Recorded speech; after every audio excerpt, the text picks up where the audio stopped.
Last night, sitting alone in my chair, I got a text from my daughter. "We're cutting ties." I typed back one word. Understood. I stared at the silence from the rest of the family chat. Nobody said a thing, not even my granddaughter. It felt like I'd been erased in a single line of text. But they didn't know.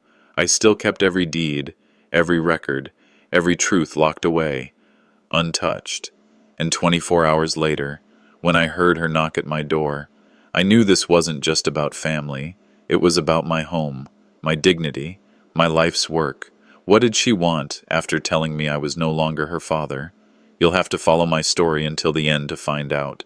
And please, comment the city you're watching from, so I know how far my voice has reached. The house was quiet that evening, the kind of quiet that presses in on the ears. I had pulled an old photo album from the shelf, one with the leather spine almost worn through. My fingers traced the faded images of birthdays, Sunday cookouts, and Marla's school play, memories frozen in glossy paper, but alive enough to sting.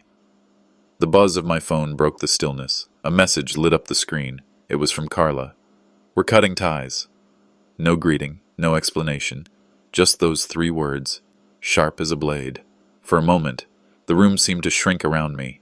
The old clock on the wall ticked louder, and the weight of 78 years pressed harder on my chest. I stared at the message, so blunt, so cold.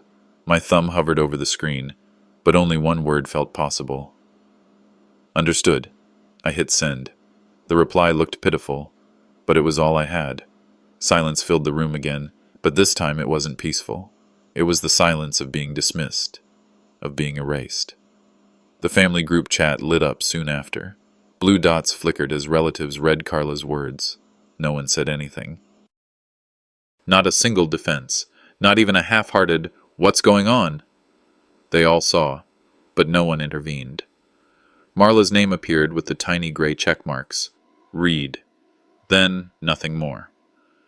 Her silence weighed heavier than Carla's cruelty. The girl who used to run to me with scraped knees and whispered secrets was still there on the screen, but unreachable.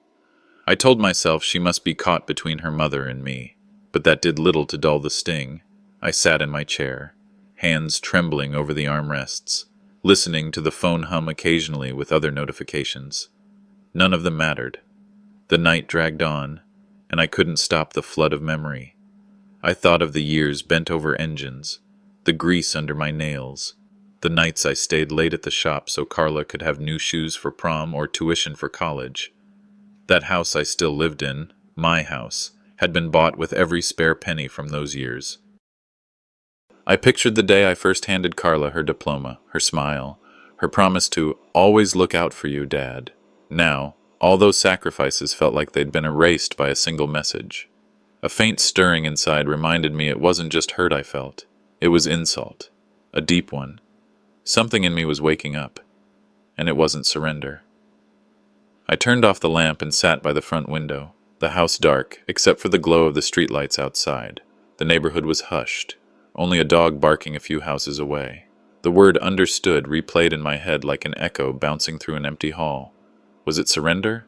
Or was it my way of saying, "I see you, and I'll remember this"? The question gnawed at me. Across the street, a neighbor's porch light flickered and then went out.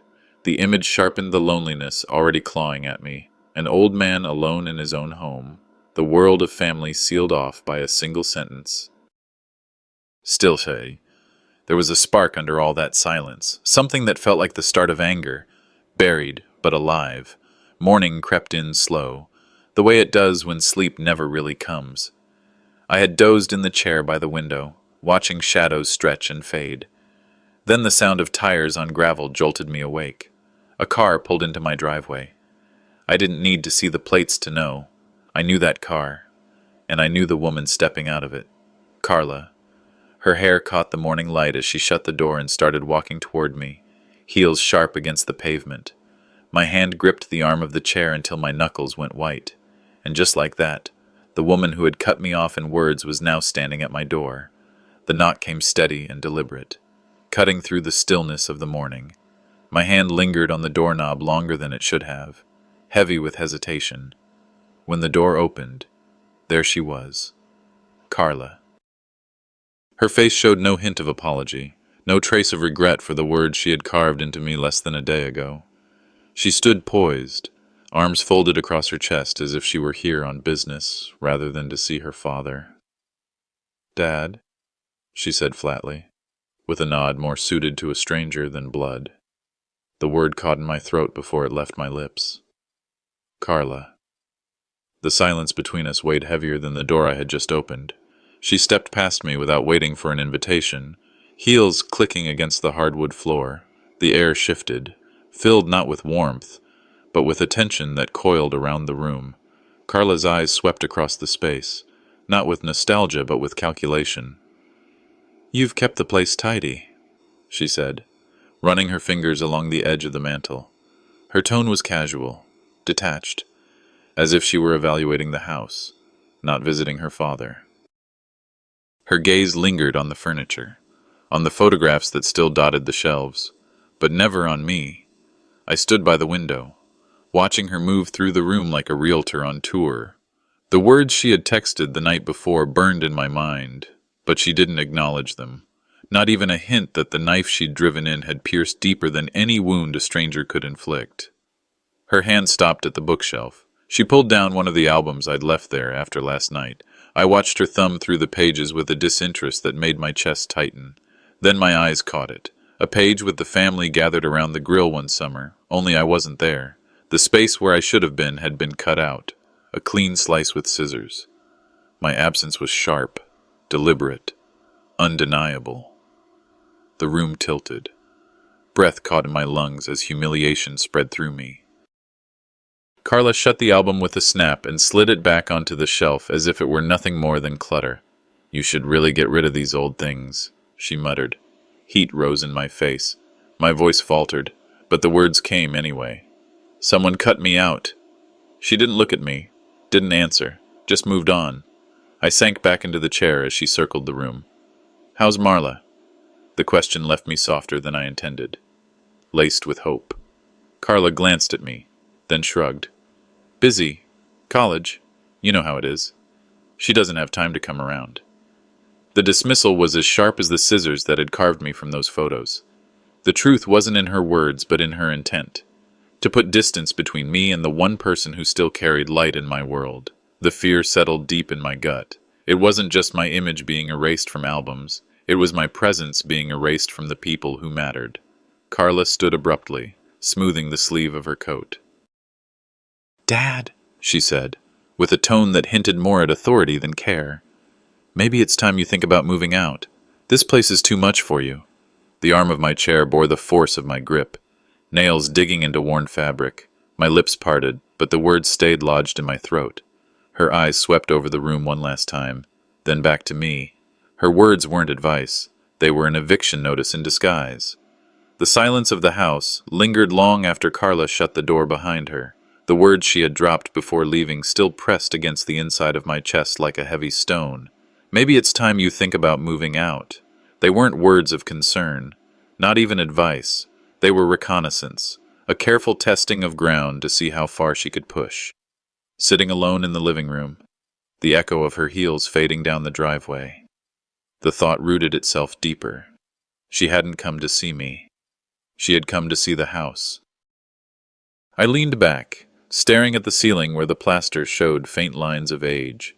For years, that ceiling had watched over birthday candles blown out in laughter, Thanksgiving dinners with plates passed around, and a dozen moments that stitched together family.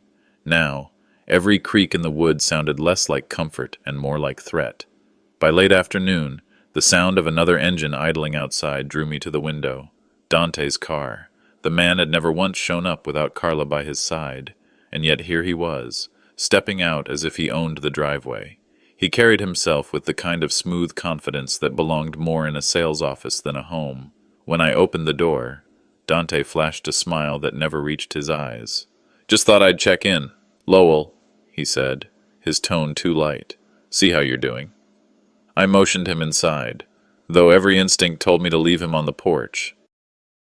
He walked through the rooms with a casual air, brushing his hand along the banister, glancing at the framed photographs still clinging to the walls. His comments slipped out one by one. dressed as suggestions but heavy with meaning. This place is big for one person. A lot of upkeep. You must get tired keeping up with it. He tapped the corner of a window frame. Wouldn't blame you if you thought about selling. Imagine what kind of family investment this place could be. A better use of space, really. The words landed like blows, one after another. He didn't see a home, only square footage and potential equity. I stood with my hands folded, breathing slowly, keeping my voice calm even as betrayal burned hot in my chest. Once, this house had been my fortress, the pride of my years of sweat and grease at the shop.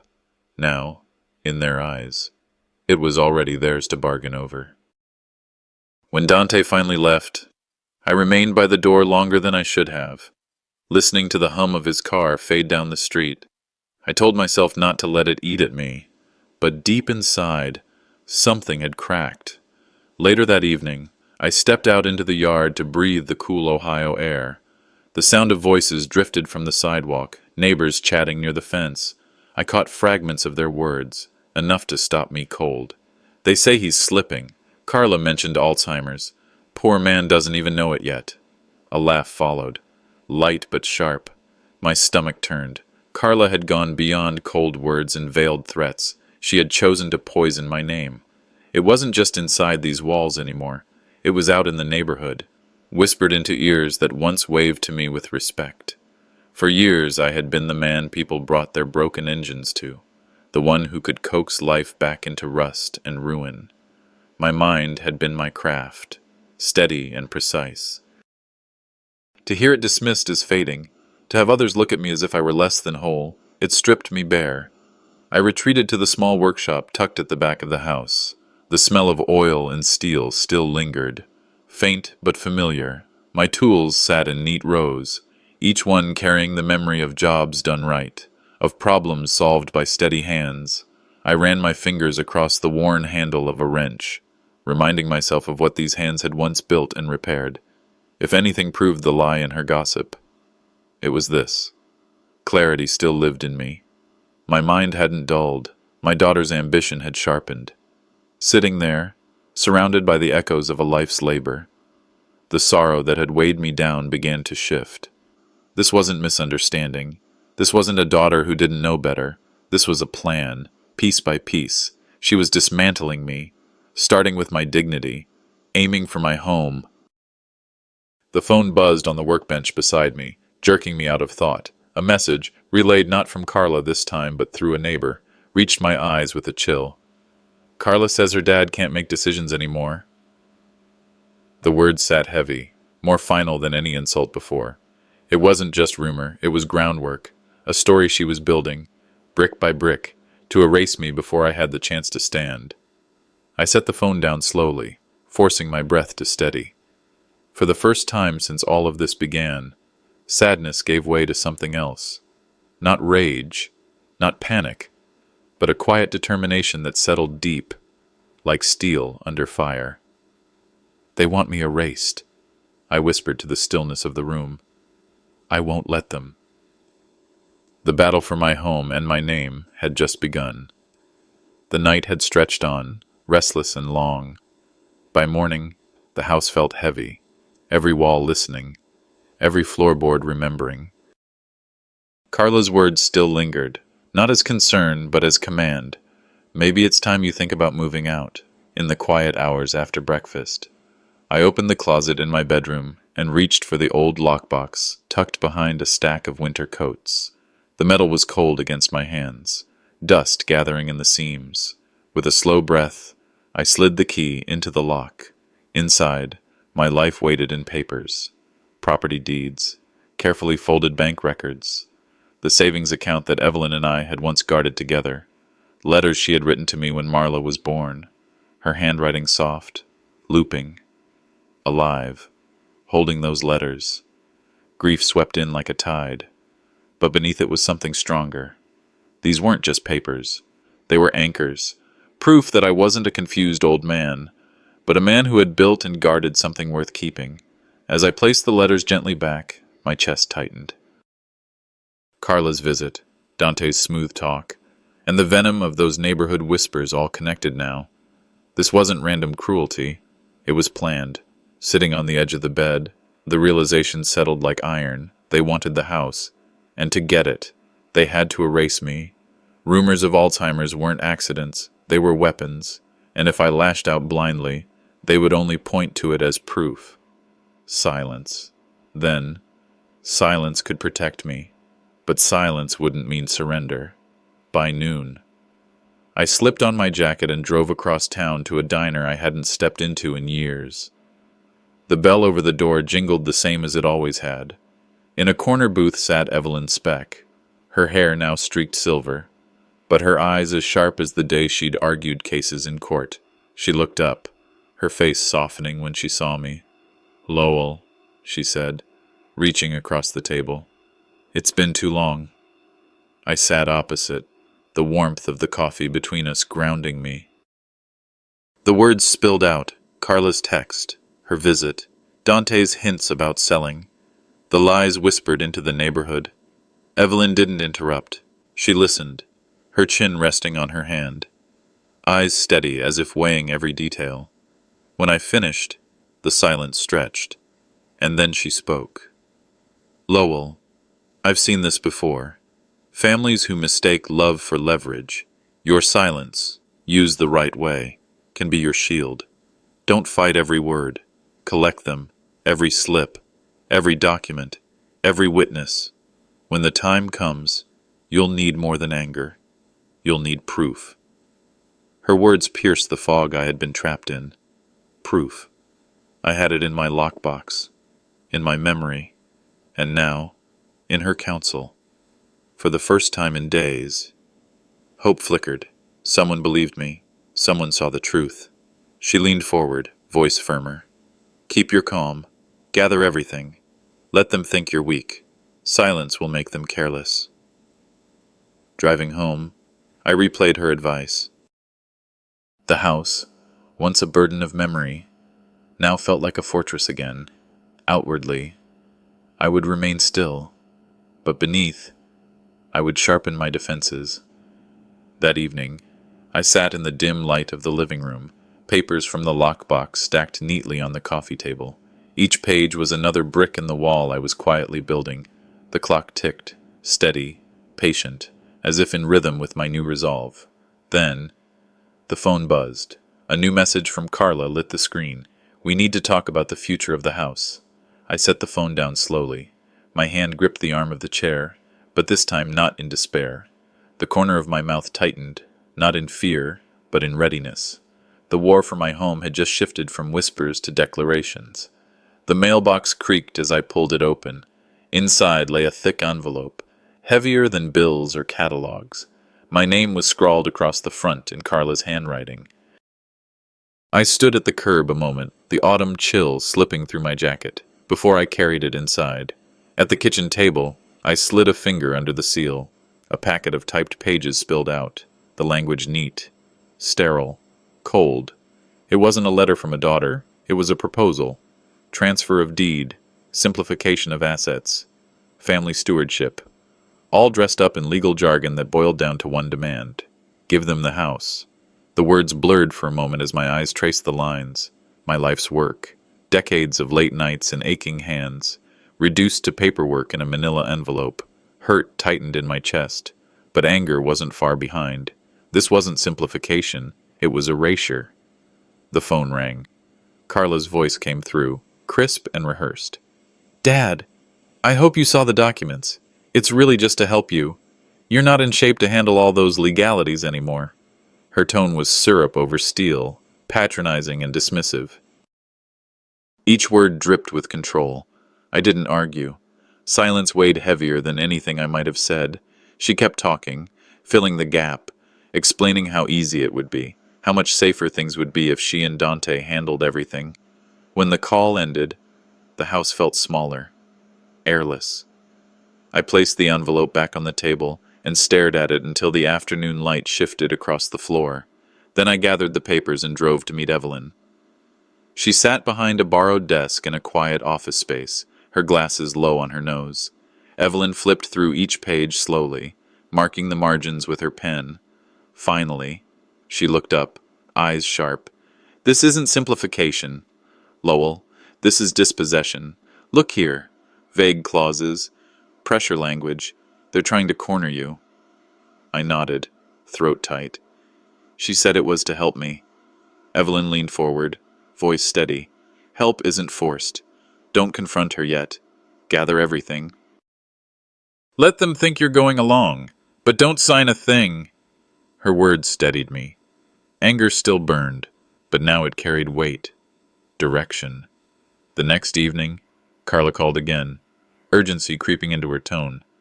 Dad, have you signed the papers? Dante and I need to file them quickly. This time, I didn't stay silent. I'm not signing anything without my lawyer present. There was a pause, a sharp intake of breath on the other end. Carla recovered quickly, but the irritation bled through. Dad, there's no need to make this complicated. I said what I said. My voice was firm, final. When the call ended, I sat back, heart racing. It was the first time I had drawn a line. The silence that followed felt different. No longer surrender, but resistance. Later that night, as I walked toward the workshop at the back of the house, something felt off. The door was closed but not fully latched. Inside, papers were shifted on the bench, and the lockbox sat slightly ajar. My chest tightened. Someone had been here. Carla, or Dante. The violation burned deeper than any insult. They hadn't just sent envelopes or spread whispers. They had crossed the threshold of my home, reached for the core of who I was. They hadn't just come for my signature. They had come for my soul. The lockbox sat where I had left it, tucked beneath the coats in the closet. But when I opened it, the air shifted. Papers were stacked differently, edges frayed as if handled by unfamiliar hands. I sifted through slowly, heart tightening with each turn. Then I saw it. The old copy of the deed, the one I had kept for decades, was gone. The realization struck like a blow. This wasn't forgetfulness or misplacement. Someone had been here, someone who knew what they were looking for. The violation cut deeper than any insult spoken aloud. By mid-morning, the phone rang. Carla's voice flowed through, casual, calculated. Dad, I just wanted to let you know I've handled some of the paperwork for you. Things should be a lot smoother now. The phrasing hit me like a nail driven too cleanly. Paperwork. She slipped when she mentioned filing details only visible on that missing deed. My jaw clenched, but I said nothing to reveal what I knew. Instead, I pressed record on the small device Evelyn had given me for just in case. On the other end, Carla faltered. Are you still there? I'm listening, I said, keeping my tone flat. The silence unsettled her more than a fight would have. That afternoon, I brought the envelope and my notes to Evelyn's office. She welcomed me in with a firm handshake, eyes scanning the papers before her. She pulled up the county records on her laptop, fingers quick over the keys. Lowell, she said finally, voice low. They've already filed something electronically. A property transfer, in your name. She turned the screen. My stomach dropped. There it was, my name scrawled on a digital form, neat, but not mine, a forged signature. How? The word died in my throat. Evelyn leaned back, exhaling. This isn't clumsy. They're confident, but confidence is dangerous. It leaves trails. Don't confront them yet. Document everything. Each call, each visit, every irregularity will build a record strong enough to stand in court if needed. Anger surged, but beneath it, fear settled heavy. This wasn't about family arguments anymore. It was theft, polished and dressed in legality. That night, I sat at the dining table, my late wife's photo propped against the sugar jar. Her smile felt like a tether, pulling me back from the edge. I wrote everything down. Carla's words, Dante's visit, the missing deed, the forged transfer, the pages stacked into a timeline, a testimony of betrayal. I checked each lock twice, copied the documents still in my possession, and tucked them into different corners of the house. Every action was quiet, deliberate. Silence no longer meant surrender. It was strategy. Then, as the clock neared midnight, the mail slot clattered. A thick envelope slid onto the floor. My name was typed neatly across the front. Hands trembling, I tore it open. Inside was an official notice from the county clerk's office. Notification of a pending property transfer, filed under my name. The room tilted. My house, my years, my life, already balanced on someone else's pen stroke. They weren't just scheming anymore. They had already put my house on the line. The morning began with the sharp crack of rakes against gravel as two neighbors tended their yards. I lingered by my window, half listening, until their words carried across the fence. "I heard he's not well," one said softly. Carla mentioned he might be moving to assisted living. The words landed heavier than any tool I'd ever lifted. To hear my daughter's lie travel on the wind, slipping into the mouths of others, made me feel as if the ground itself was shifting beneath my feet. My hand gripped the sill to steady myself. Jerome Puente, the man who'd lived next door for 3 decades, noticed me. His glance was steady, kind. He gave a small nod as if to say, "I see you." It was a lifeline in a tide of betrayal. That evening, I walked to the church hall for the community gathering. It was a place where my late wife and I had once poured coffee, arranged hymnals, laughed with neighbors. But the atmosphere had changed. The pastor approached with a gentle smile that carried more pity than warmth. "Lowell," he said quietly, "are you preparing to leave the neighborhood?" The question froze me. My throat dried. Around us, whispers stirred, subtle, but sharp enough to cut. I shook my head, mumbled something about no plans, and left earlier than I ever had. The walk home was long, each step echoing humiliation. When I arrived, Evelyn was waiting by my porch. She'd heard enough of the chatter to come straight over. Inside, she spoke with the precision of someone who understood the stakes.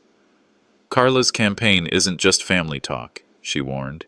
"She's shaping a narrative. If you don't fight this, a judge could believe you're unfit. Once that happens, your rights can vanish." The words sank in deep. It wasn't gossip anymore. It was evidence in the making, designed to strip me of dignity and control. My chest ached, not from age, but from the knowledge that my own blood was building a case against me. Later, I wandered through my house. Each creak of the floorboards, each photo on the wall, reminded me of the life I had built here. Yet now the walls seemed thinner, the windows less protective. Carla's voice, Dante's eyes, the neighbors' whispers, all pressed in like a storm tightening around the house. Standing in the living room, I steadied my breath. "I must gather witnesses," I murmured, the words half a vow, half a lifeline. Evelyn was right. I couldn't afford silence anymore. As dusk settled, I checked the mailbox before heading inside. Among the bills and advertisements lay a single flyer, plain and unmarked. Its words were blunt, almost cruel in their simplicity. "Is Mr. Bianchi safe to live alone?" My hands trembled as I read it. Anger churned with something colder, fear. They weren't only questioning my place in the family. They were questioning my right to exist independently. They weren't just stealing my home, they were stealing my name. The invitation came folded neatly inside an envelope, Carla's handwriting looping across the front in a way that tried to imitate warmth but reeked of formality. "Dinner, Dad." Let's talk about the future. It felt less like an olive branch and more like a summons. Still, I went. Better to look an enemy in the eye than to sit at home imagining shadows. Her dining room smelled of roasted chicken and polished wood. But beneath the pleasant veneer lingered a chill. Carla sat at the head of the table, Dante close by, a stack of papers between them. Marla was there too, eyes darting nervously, her fork tapping against the plate without much appetite. "Dad," Carla began smoothly, "we've all been worried about you, living alone at your age. It isn't safe." Dante slid the papers forward as if unveiling a gift. "This is just to simplify things. Guardianship. It'll make sure your finances, the house, everything, is properly managed. For your protection." The words dripped with practiced concern, but the implication was clear. They wanted control. The humiliation pressed against my chest like a vice, made worse by the way Marla sat in silence, caught between loyalty and fear. I didn't argue. Instead, I reached into my jacket pocket, pulled out Evelyn's business card, and laid it flat on the table. "My lawyer will review this," I said evenly. The room fell silent. Carla blinked, her carefully rehearsed lines dissolving. Dante leaned back, forcing a smile, but the tension in his jaw betrayed him. "Of course," he muttered, trying to coat the words in charm. "Just looking out for the family." Before Carla could recover, Jerome Puente cleared his throat. I hadn't even noticed him there, sitting quietly in a corner chair. "I've seen how Lowell handles himself just fine," he said firmly. "Man's sharper than most folks I know." The weight of his testimony shifted the air. Carla hadn't planned for witnesses outside her circle. Her lips tightened, her eyes flickering between Dante and Marla. I stayed silent, letting Jerome's words stand. For the first time in weeks, hope flickered, not loud or triumphant, but steady, like a coal refusing to die. The dinner ended in strained pleasantries. As I gathered my coat, Dante leaned in close, his voice a hiss meant for me alone. "You won't last long. Paperwork's already in motion." I met his eyes but gave no reply. My silence was sharper than any retort. They had declared war in their dining room, and I had just fired my first silent shot. The courthouse smelled of paper and polish, a place where lives could be shifted by a single stamp. Evelyn walked beside me, steady as a metronome, her calm voice grounding me as we approached the clerk's desk. "This is only a procedural check," she said softly. "No decisions today." But when the doors opened to the hallway outside the hearing room, there they were, Carla and Dante, dressed sharp and waiting like predators at a watering hole. Carla held a folder thick with documents, her expression dripping with pity that was anything but sincere. "Dad," she said, tone sweet enough to rot, "we're only here to help. You can't handle these things anymore." The words stabbed deeper than I let her see. Before I could respond, a familiar voice cut the air. Jerome Puente, my neighbor, stepped forward, papers in hand. "I was subpoenaed," he explained quickly, glancing my way. His presence was a lifeline. For the first time in days, I didn't feel entirely alone. Inside the chamber, the judge peered down with cool detachment. Carla began her case, painting me as frail, forgetful, unsafe on my own. Dante chimed in with smooth, rehearsed lines about family stability. Their words bounced in the air, sharp and calculated. Then Jerome stood. His voice carried not drama, but truth. He told the judge how he'd seen Carla yelling at me in the driveway, how Dante had once bragged about selling the house fast over a beer, each word chipped at the image Carla tried to craft. The judge leaned forward, noting details, her eyes narrowing toward Carla. My daughter's mask slipped, her jaw clenched, her voice faltered as she tried to wave Jerome's words away. And then came the blow that broke her facade. Inez D'Angelo, the housekeeper who had worked for me on and off, shuffled nervously to the stand. She admitted through trembling lips that Carla had pressured her into signing false maintenance reports, claims that I neglected the house, left gas burners on, forgot locked doors. Inez broke down, ashamed, and handed over copies of the papers. Evelyn slid them forward to the judge. The forged reports looked flimsy under the fluorescent lights, damning in their intent. A ripple of whispers spread across the courtroom. Carla's voice cracked as she tried to object. Dante's charm collapsed into silence. I sat still, letting the truth speak where my words no longer needed to. By the time the session adjourned, their confidence had eroded. Evelyn whispered as we left, "This isn't over." But today was a turning point. Back home, exhaustion pulled at my bones, but the weight in my chest was lighter. That evening, a soft knock came at the door. Marla stood there, her eyes wet, her voice barely more than a whisper. "Grandpa, I didn't know. I'm sorry." The apology cracked something open inside me, a fragile bridge I thought had burned forever. For the first time in this long storm, hope touched the edges of my heart. Later, just as I prepared for bed, I noticed an envelope shoved under the door, my name scrawled on the front. Inside, a copy of a petition for guardianship. At the bottom, the stamp. Filed. My hands shook, the paper rattling like dry leaves. Relief from the courthouse evaporated in an instant. They hadn't lost yet. They'd only doubled down.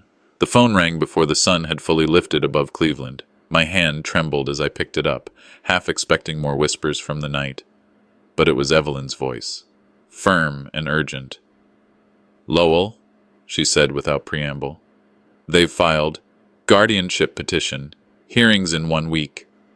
The words landed like steel on my chest. Filed. A word that meant my daughter no longer hid her intentions behind casual remarks or neighborhood gossip. This was open war, and the battleground was no longer our family but the court. Strangely, the insult lit something in me. It was fuel. By mid-morning, I sat across from Evelyn in her cramped law office. The desk was covered in neat stacks of paper, one of which bore my name in bold across the top. She pushed the petition toward me. "Read," she instructed. Each line was a lie dressed as concern. "Forgets to pay bills regularly. Seen wandering confused in neighborhood.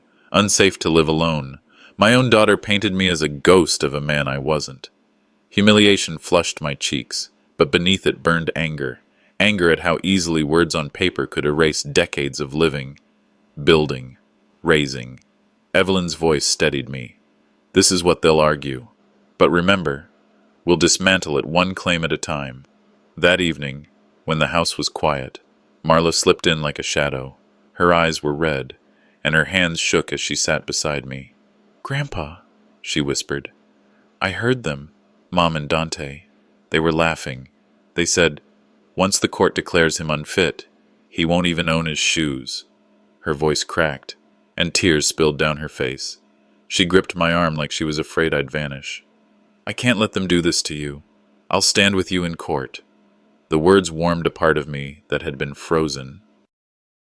My granddaughter, the last bridge to family, had chosen a side. Not theirs, mine. The next day, Evelyn laid out the counterattack. "We need proof of your competence, medical evaluations, financial records, neighbor testimonies. And Jerome will testify again.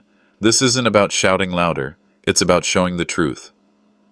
I agreed. For the first time, I wasn't just enduring. I was preparing. My hands, once used to tightening bolts and fixing engines, now steadied themselves over documents and notes. It felt like building something again, only this time, I was building my defense. That night, as I settled into my chair, a noise at the front of the house jolted me. I shuffled to the door and found the mailbox bent, pried at like a wound. Inside lay a single folded note. "Give up. You won't win." I sat back down, staring at the shadows stretching long across the living room. The silence of the house pressed heavy. My daughter, my own flesh and blood, was capable of destroying me, and yet, the weight of fear was met by something stronger. Resolve. The papers weren't just lies. They were weapons, and my own daughter aimed them straight at me. The marble of the courthouse floor was colder than I remembered. Every step echoed like a warning, bouncing against walls that had heard too many family feuds dressed up as legal disputes. Across the aisle, Carla and Dante sat in sharp suits, their smugness radiating as though the outcome were already written. I walked slowly, steadying myself not on the cane I refused to carry, but on the strength of every sacrifice that had brought me here. The gavel struck, and the room settled. Evelyn rose first. Her voice carried calm authority as she laid out a stack of documents. "Your Honor," she said, "my client, Mr. Lowell Bianchi, is fully competent. Here are his current financial records, balanced to the cent. Here is his medical evaluation, no sign of dementia, no cognitive impairment. And here, sworn statements from neighbors attesting to his independence." She looked the judge in the eye. "Being 78 does not mean being incapable." Carla shifted in her chair. The confidence she wore outside had cracks now, visible in the way she chewed at her lip. Dante kept his eyes fixed on the table, tapping one finger against his folder. For the first time, the air leaned my way. When Evelyn turned her attention to Dante, the tone sharpened. "Mr. Menendez, you filed property documents bearing Mr. Bianchi's signature. Yet, time-stamped county records show they were submitted electronically at an hour when Mr. Bianchi was at a doctor's appointment." She slid the evidence across. Dante's smirk faltered. The judge's gaze moved to Carla. "Did you have knowledge of these documents?" His voice cut through the room like steel. Carla swallowed, her eyes darting to Dante, then back to the judge. She opened her mouth but found no words. Then came the moment that shifted everything. Inez D'Angelo, my housekeeper of many years, walked slowly to the stand. Her hands trembled, but her voice, though quivering, held truth. Mrs. Rizzuto asked me to sign reports saying Mr. Bianchi neglected his home, that he left stoves burning, forgot to lock doors. None of it was true. She threatened to fire me if I didn't. A hush spread through the courtroom. Jerome followed, his voice steady. I've lived next door to Lowell for decades. I've seen him fix his car, handle bills, tend his yard, but I've also seen his daughter berate him in the driveway and her husband talking about selling the house fast. And then Marla, my granddaughter, rose from her seat. Her tears fell freely as she spoke, her voice breaking. He's my grandfather. He still tells me stories with every detail sharp as glass. He remembers my college essays better than I do. They don't want to protect him. They just want his house. Her sobs filled the silence, echoing louder than any argument. The judge raised a hand, silencing the whispers that spread like wildfire through the gallery. His face bore no expression, but the weight of the testimonies hung heavy. The betrayal was laid bare, not just to him, but to everyone present. At last, he spoke. I will issue my ruling tomorrow morning. His words cut through the air, final yet unfinished. Carla slammed her folder shut, her glare stabbing into me as if her eyes could undo what the truth had just stitched together. I rose slowly, feeling the years in my bones, but also a strange lightness in my chest. Walking out of the courthouse, I still didn't know my fate, but for the first time in months, I felt the truth had stood beside me. By tomorrow, I would either be a free man or a prisoner in my own house. The courthouse was heavier that morning than any storm I'd ever walked into.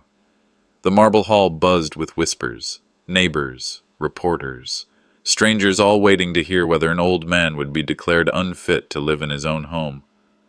My chest tightened as I sat behind Evelyn, but my hands stayed still. I wasn't going to tremble in front of them. The judge entered, robe flowing, expression unreadable. His voice filled the chamber.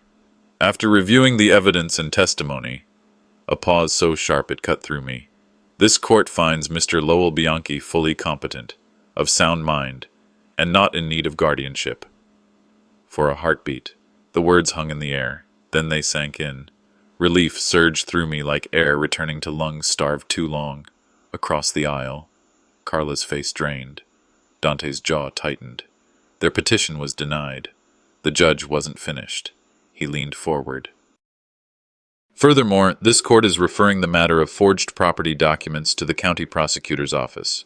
Any party found guilty will face criminal consequences. Carla shot up, protesting, her voice sharp and desperate. Dante, for once, said nothing. His silence screamed louder than her denial. Their power, so carefully crafted, collapsed right there in front of me. When the gavel struck, it didn't just close the hearing, it freed me. Outside the courthouse, the air felt different, crisp, alive. Marla rushed to me, tears streaking her face. She threw her arms around me. You're my family. You always will be. Her voice trembled, but it was strong enough to be heard by everyone nearby. Cameras clicked. Reporters leaned in. Carla stormed past, face twisted in shame. Dante trailing behind like a shadow stripped of light. Marla's embrace steadied me. For the first time in months, I didn't feel like a man on trial. I felt like a grandfather again. That evening, the house welcomed me home like an old friend. I sank into my favorite chair, the one Evelyn once teased me for never replacing. The quiet wasn't loneliness this time, it was peace. The walls held every sacrifice I'd made, every laugh my late wife had shared, every memory worth fighting for. Evelyn's words echoed in my mind. Dignity isn't given, it's defended. Looking back, betrayal had nearly broken me, but truth had held me up, and resilience carried me across the line.